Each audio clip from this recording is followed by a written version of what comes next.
Hola, en este video seguiremos hablando sobre las técnicas avanzadas de resonancia magnética. Veamos este caso. Paciente de 50 años que consulta por síndrome convulsivo y dentro de su abordaje clínico solicitan una resonancia magnética. En las imágenes convencionales observamos una lesión sólida intraaxial localizada en el giro poscentral izquierdo que mide 30 milímetros en sentido anteroposterior y 30 milímetros en sentido transverso. Tiene comportamiento hipointenso en T1 e hiperintenso en T2 y FLAIR y no presenta realce con el medio de contraste. Aunque esta información es útil, no es suficiente para responder la pregunta clínica qué tipo de lesión es. Para esto, es necesario recurrir al uso de imágenes de resonancia avanzada como la difusión, la espectroscopía y la perfusión. Vemos entonces que no hay restricción en la difusión, no hay signos de neovascularización en las secuencias de perfusión y en la espectroscopía se observa un aumento en los niveles de colina con leve disminución en la concentración de N-acetilaspartato y aumento en las relaciones colina-N-acetil en el centro de la lesión. Estas técnicas nos dan información útil para la caracterización del tipo de lesión y grado de malignidad que con las técnicas convencionales no hubiéramos podido deducir. Las imágenes estructurales son muy útiles en la aproximación inicial y ubicación y relación anatómica morfológica de la lesión. Sin embargo, en el abordaje por imagen diagnóstica de patologías cerebrales, con frecuencia es necesario contar con estudios avanzados de resonancia magnética que permitan una caracterización más precisa. Una vez caracterizada la lesión, surgen nuevas preguntas cuando el paciente es candidato a cirugía. ¿Cuál es el hemisferio dominante? ¿Existe algún área funcional involucrada? ¿Cuál es la relación entre la lesión y las áreas funcionales? ¿Hay algún compromiso de fibras de sustancia blanca? ¿Es posible predecir algún déficit postquirúrgico?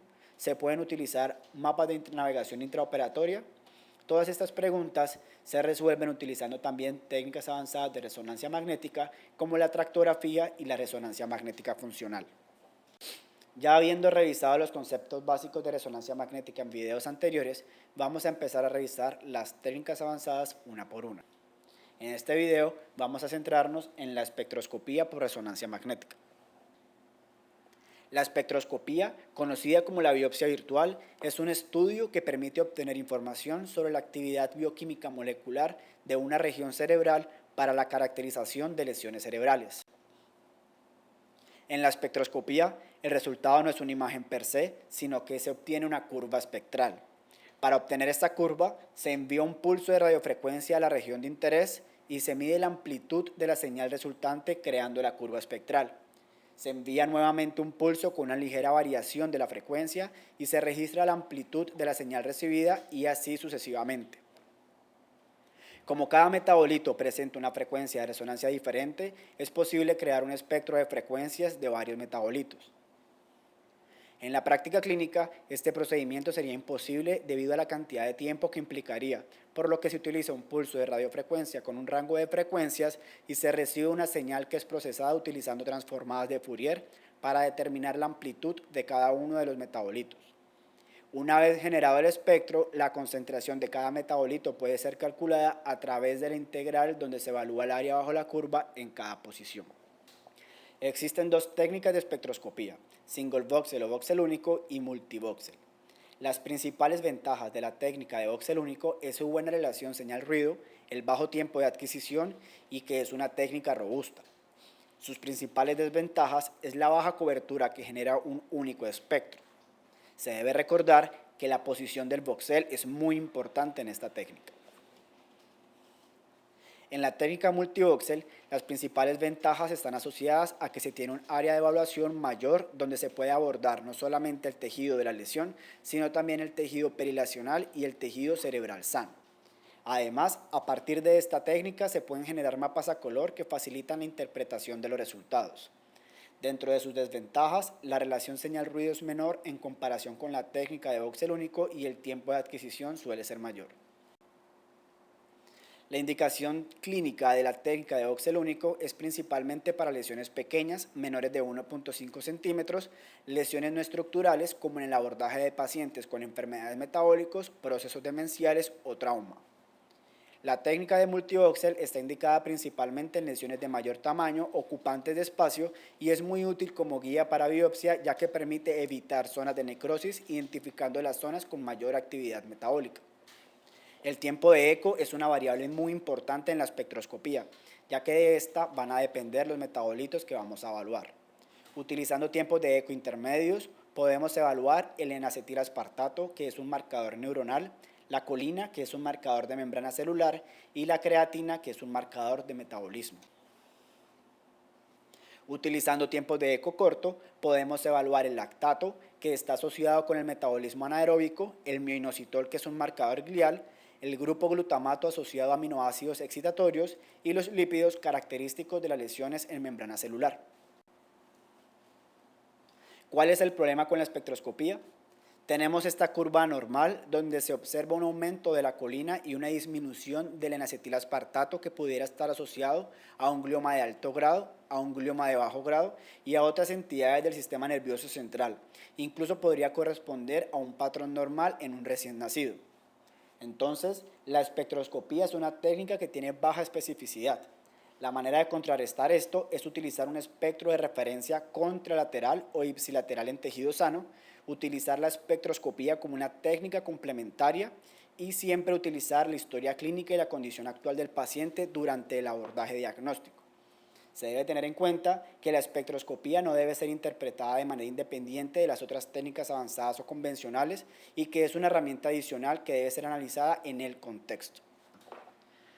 Ahora vamos a comenzar mostrando un par de casos haciendo énfasis en las recomendaciones y aspectos importantes que se deben tener en cuenta durante la adquisición y la interpretación de la imagen para evitar diagnósticos inapropiados. Veamos este caso donde se utiliza una técnica de voxel único y se obtiene un resultado espectral que muestra una relación normal de colina y acetilaspartato. Sin embargo, si nos fijamos bien, el voxel ha sido posicionado de manera inadecuada, generando un artefacto de volumen parcial, por lo que la información obtenida no es precisa. El artefacto producido por volumen parcial se puede evitar disminuyendo el tamaño del voxel o posicionando adecuadamente el voxel. Veamos el mismo caso con una posición adecuada del voxel, donde obtenemos una curva inversa y existe una elevación de la colina y una disminución del N-acetilaspartato. Este hallazgo está más asociado a un proceso tumoral que la curva que habíamos obtenido anteriormente. Ahora otro caso donde se realiza un multivoxel y se compara un voxel en tejido sano a la izquierda de la pantalla contra un voxel que está dentro de la lesión al lado derecho de la pantalla. Inicialmente, uno podría pensar que hay una elevación de la colina y una disminución del N-acetilaspartato asociado quizá a un proceso de proliferación celular y muerte neuronal que podría tener relación con una lesión tumoral de alto grado. Sin embargo, si nos fijamos bien, los ejes verticales no tienen la misma escala. Si ajustamos la escala, observamos que sí hay una disminución del N-acetilaspartato, pero que la colina no está aumentada, sino más bien conservada. Este patrón es más característico de una lesión de bajo grado.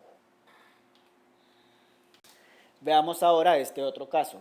Se utiliza una técnica de voxel único y se obtiene una curva que muestra que tanto la relación colina-N-acetilaspartato y colina-creatina están conservadas. Recordemos que el umbral es 2.2 para diferenciar entre lesiones de alto grado y lesiones de bajo grado. Ahora, hay dos problemas con este caso. Por un lado, se utilizó una técnica inadecuada, ya que no se logra evaluar el tejido perilesional, por lo que un abordaje multivoxel hubiera sido más apropiado. Y segundo, la posición del voxel único es inadecuada. Vemos que incluye una porción de la lesión y una porción del tejido perilesional, por lo que la información al final no es precisa para ninguno de los dos tipos de tejido. Ahora, observemos el resultado de una técnica multivoxel. Hay dos hallazgos importantes. Primero, dentro de la lesión, las relaciones colina-creatina y colina-N-acetilaspartato no están aumentadas, mientras que el tejido perilesional, estas sí están aumentadas. Información útil en la caracterización de la lesión que no se hubiera podido tener utilizando un abordaje con técnica de voxel único.